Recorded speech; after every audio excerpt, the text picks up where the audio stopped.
चुनाव में तालिबान झुका है, जिसे पाकिस्तान अपनी बड़ी जीत बता रहा है। पिछले दिनों पाकिस्तान ने अफगानिस्तान में टीटीपी के ठिकानों पर सर्जिकल स्ट्राइक की थी, जिसके बाद दोनों देशों के बीच रिश्ते बिगड़ गए थे। तालिबानी लड़ाकों ने पाकिस्तान में घुसकर सेना की चौकियों पर कब्जा कर लिया था। तालिबान लड़ाकों के काउंटर अटैक से पाकिस्तानी सेना में हाहाकार मच गई थी।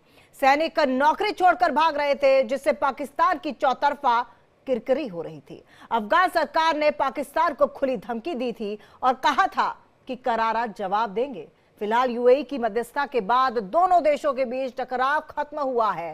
तालिबान ने यूएई के कहने पर पाक सीमा के करीब रहने वाले तहरीके तालिबान के कुछ परिवारों को दूसरे हिस्सों में ट्रांसफर किया है। इससे पाकिस्तान सीमा से टीटीपी आतंकियों के परिवार दूर हो गए हैं। पिछले दिनों तालिबान की हक्कानी ग्रुप ने यूएई का दौरा किया था और यूएई के राष्ट्रपति शेख मोहम्मद बिन जायद अल नहयान के साथ वार्ता की थी। इससे पहले पाकिस्तानी प्रतिनिधिमंडल ने भी टीटीपी के मुद्दे को हल करने के लिए यूएई का दौरा किया था। दोनों देशों के बीच तनाव को कम करने के लिए यूएई ने बड़ी भूमिका निभाई है, लेकिन पाकिस्तान इसे अपनी जीत बताकर डंका पीट रहा है और दावा कर रहा है कि तालिबान ने उसके सामने घुटने टेक दिए हैं। जबकि पिछली मीटिंग में तालिबान ने पाकिस्तान को जमकर खरी खोटी सुनाई थी और कहा था कि पाकिस्तान धमकी देना बंद करे। अब सवाल यह है कि समझौते के बाद क्या टीटीपी चुप बैठेगा? क्या तालिबान में टीटीपी के हमले कम हो जाएंगे? क्या पाकिस्तान को टीटीपी के हमलों को रोक पाएगा? ये तमाम सवाल और तमाम सवालों के जवाब हम आज आपको देंगे। हमारे साथ हमारे खास मेहमान इस वक्त जुड़ चुके हैं। हमारे साथ रिटायर्ड मेजर एके सिवाच रक्षा विशेषज्ञ मौजूद हैं। हमारे साथ air marshal retired OP Tiwari ji मौजूद हैं, रक्षा विशेषज्ञ। आप दोनों का सर बहुत बहुत स्वागत है इंडिया डेली पर। सबसे पहले सर एके सिवाच जी, मैं आपके पास आना चाहूंगी। सर, जिस तरह से अब पाकिस्तान अपनी जीत का डंका पीट रहा है, क्या ये परमानेंट है और वाकई ही ऐसा है? देखो तमन्ना, ऐसा कहना तो बड़ा मुश्किल है, क्योंकि ये सच्चाई है कि अभी जो यूएई ने और कतार भी कहीं ना कहीं शामिल है, जिस प्रकार से अभी एक्टिंग इंटीरियर मिनिस्टर थे अफगानिस्तान के सिराजुद्दीन हक्कानी, और वो अफगानिस्तान की जो इंटेलिजेंस एजेंसी उसके साथ गए थे, कहीं बातचीत हुई थी। इससे पहले पाकिस्तान की जो आईएसआई के भी जो नुमाइंदे थे वो गए थे यूएई। ये जो एक प्रकार से समझौता हुआ है कि तहरीके तालिबान पाकिस्तान की जो फैमिलीज हैं जो बॉर्डर एरिया पे, उनको अफगानिस्तान के अंदर ले जाया जाए, क्योंकि टीटीपी की बेसिस हैं, इसमें कोई शक नहीं। 8 से 10 हजार टीटीपी जो हैं वो ऑपरेट कर रहा है अफगानिस्तान पाकिस्तान बॉर्डर पे।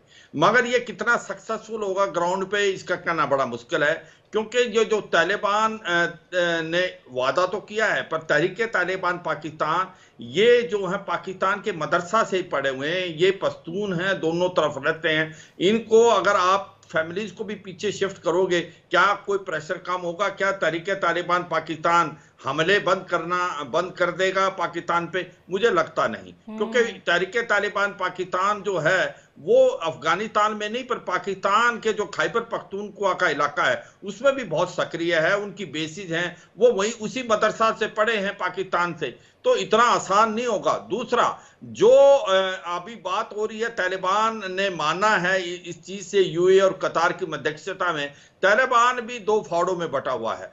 कुछ लोग कहते हैं कि हमें टीटीपी को मदद करनी चाहिए, कुछ जो हैं कहते हैं कि टीटीपी की जो फैमिलीज को शिफ्ट करें, रिलेशनशिप इंप्रूव करें।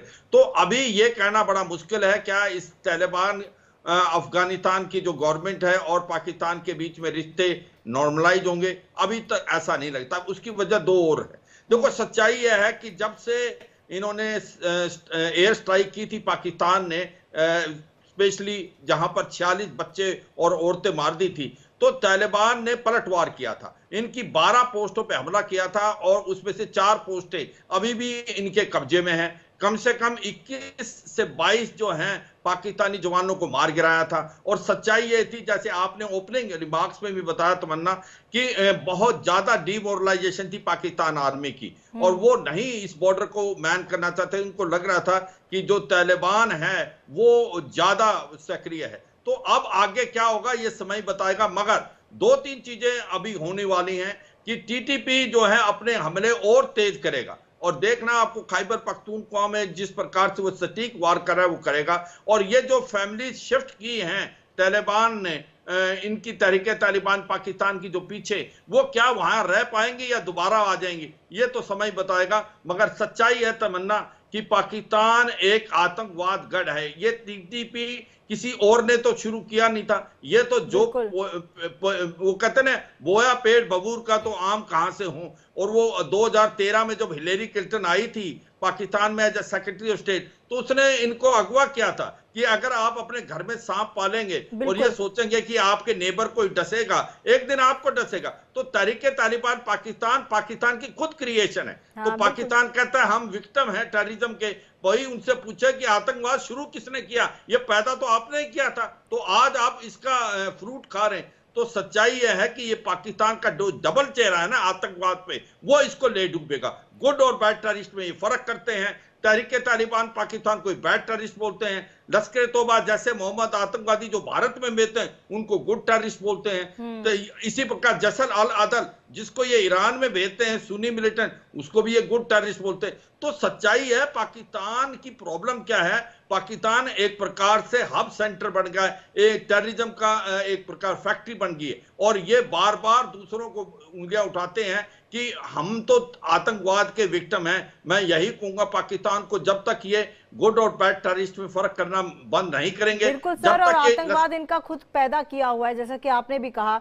और हमारे साथ retired air marshal OP Tiwari ji भी जुड़े हुए हैं। सर, जैसे कि सर से बात हो रही थी तो उन्होंने कहा कि टीटीपी इतनी आसानी से पीछे हटने वाला नहीं है, तो पाकिस्तान अपनी पीठ क्यों थपथपा रहा है? क्योंकि पिछले दिनों पूरी दुनिया में जिस तरह की किरकिरी हुई है, एक तरह से कह सकते हैं डैमेज कंट्रोल करने की कोशिश की जा रही है। अपना देखिए, ये अपनी पीठ थपथपा लें, लेकिन जहां दोनों देशों का सवाल है, Qatar and UAE, they are totally against terrorism. इन्होंने तो पैलेस्टीनियंस का भी सपोर्ट करते हैं, लेकिन अपने आप किसी के आने नहीं देते। ये दोनों देश तो टेररिस्ट से दूर रहना चाहते हैं। और जिस तरीके से उन्होंने तालिबान ने उनकी फैमिली शिफ्ट की है, तो मैं तो यह कहना चाहूंगा कि ये जो पाकिस्तानी तालिबान है वो तो फ्री हो गए हैं, उनकी फैमिली सुरक्षित हो गई है और थोड़ा डीप चले गए हैं, और एयर स्ट्राइक के चपेट में और उनकी फैमिली नहीं आएंगी। तो इनका मनोबल तो इनडायरेक्टली काफी ऊंचा होगा और ज्यादा स्ट्राइक करेंगे। ये मैं अदर साइड से बोल रहा हूँ, लेकिन हो सकता है यह ऐसा प्रभाव ना पड़े। लेकिन जिस तरीके से फैमिली शिफ्ट की गई है और इनकी अगर रहने की सुविधा अगर तालिबान ने अच्छी कर दी, तो पाकिस्तानी तालिबान है जो टीटीपी है, तो इनका मोराल और बढ़ेगा और दूसरे तरीके से स्ट्राइक करेंगे। बिल्कुल फ्री है, कोई लायबिलिटी भी नहीं रहेगी। आज जहां तक इनका सवाल है, ये ट्रेंड उन्हीं के द्वारा किए गए हैं, उनकी सारी टैक्टिक्स स्ट्रेटेजी तो उनको सब मालूम है। तो टीटीपी को सब कुछ मालूम है कि पाकिस्तान आर्मी, पाकिस्तान आईएसआई कैसे बिहेव करती है और कैसे अटैक करती है। इसलिए उनके काउंटर स्ट्राइक में पाकिस्तान ज्यादा सक्सेसफुल नहीं हो पाता, बल्कि वो ज्यादा स्ट्राइक कर पाते हैं। जहां तक कल्चरल का सवाल है, जैसे शिवाज सर बता रहे थे कि टीटीपी का ये पख्तून है, ये इनका अलग रहते हैं, दोनों साइड से उनके बाइंडिंग है। तो ये जो है, ये समझ के इनका अगर एक बार धारा डाल दिया गया है कि आपको लड़ना ही है, लड़ने की आदत पड़ गई थी, पहले आदत डाली थी किसी और के अगेंस्ट लड़ने के लिए, उसका मौका नहीं मिला था, पाकिस्तान के अगेंस्ट ही लड़ेंगे। और इनका बहाना भी है कि अपने एरिया को तो हमें सुरक्षित कराना है, जिसको आपने अपने एरिया को फ्री कराना है, जिसको पाकिस्तान की आर्मी ने हमेशा ही इसको नेग्लेक्ट किया है और न बढ़ने की कोई ताकत दी है। तो ये पीठ टेम्पोररी फेज है, ये पीठ थपथपाने का, कि उनकी हमने फैमिली शिफ्ट कर दी है। अगर टीटीपी के अगेंस्ट उन्होंने अगर तालिबान एक्शन ले, तब पाकिस्तान को पीठ थपथपाने की कह सकते हैं कि पीठ थपथपा सकते हैं कि हमने अच्छा किया। तो ये जो यूएई और कतार का रोल है, या फिर जॉर्डन भी इंटरफेयर करेगा, इनका रोल इतना ही है कि थोड़ा ये इनको कमजोर कर सके। लेकिन इनके प्रभाव में तालिबान कितना लेगा आदम, टीटीपी को दबाने की कोशिश करेगा कि नहीं करेगा, ये तो देखने की बात है।